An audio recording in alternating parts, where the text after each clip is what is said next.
দেশের জনপ্রিয় ইউটিউবার রাফসান দার ছোট ভাই খ্যাত ইফতেখার রাফসানের বিরুদ্ধে এবার গ্রেপ্তারি পরোয়ানা জারি করা হয়েছে। অনুমোদনহীন ব্লু ড্রিঙ্কস বাজারজাত করার কারণে এই গ্রেপ্তারি পরোয়ানা জারি করেছেন আদালত।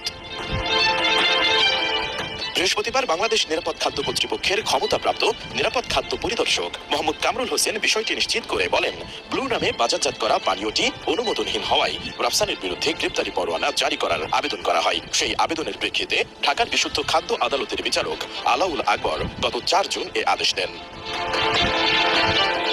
আবেদনে বলা হয়, ব্লু ড্রিঙ্কসের কোনো অনুমোদন নেই, এমনকি ওষুধ প্রশাসনও জানে না এসব ড্রিঙ্কস ওষুধ নাকি পানীয়। সেই প্রেক্ষিতে ইফতেখার রাফসানের বিরুদ্ধে গ্রেপ্তারি পরোয়ানা জারি করা আবশ্যক। বিশ্বমানের থার্মিক্স রড, সালাম স্টিল থার্মিক্স, দেশের একমাত্র থার্মিক্স রড। এর আগে গত 24 এপ্রিল কুমিল্লা নগরীর বিসিক এলাকায় অবস্থিত মেসার্স ব্লু ড্রিঙ্কস কারখানায় অভিযান পরিচালনা করা হয়, যা নতুন করে সামাজিক যোগাযোগ মাধ্যমে ভাইরাল হয়। তখন জানা যায়, অনুমোদনহীন একটি কারখানায় নোংরা পরিবেশে তৈরি করা হয় ইফতেখার রাফসানের ব্লু ড্রিঙ্কস।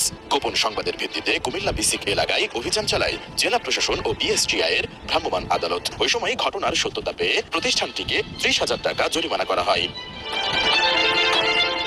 গত বছরের 7 ডিসেম্বর ব্লু নামে ইলেকট্রোলাইটস ড্রিঙ্কস বাজারজাত করার ঘোষণা দেন আলোচিত ইউটিউবার ইফতেখার রাফসান। তখন লিচু ও তরমুজের ফ্লেভার নিয়ে 2 ক্যাটাগরিতে তারা দেশের বিভিন্ন পয়েন্টে পণ্য বাজারজাত শুরু করে। সম্প্রতি ব্লুর লেবুর ফ্লেভারও বাজারজাত করছে প্রতিষ্ঠানটি।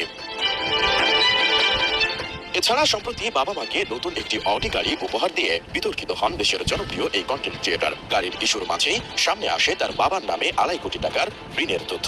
সেসব ইস্যুতে রাফসানের পক্ষে বিপক্ষে আলোচনা হয়। পরে অবশ্য বিষয়টি নিয়ে মুখ খুলেন তিনি। লাইভে এসে নিজের অবস্থান পরিষ্কার করেন রাফসান।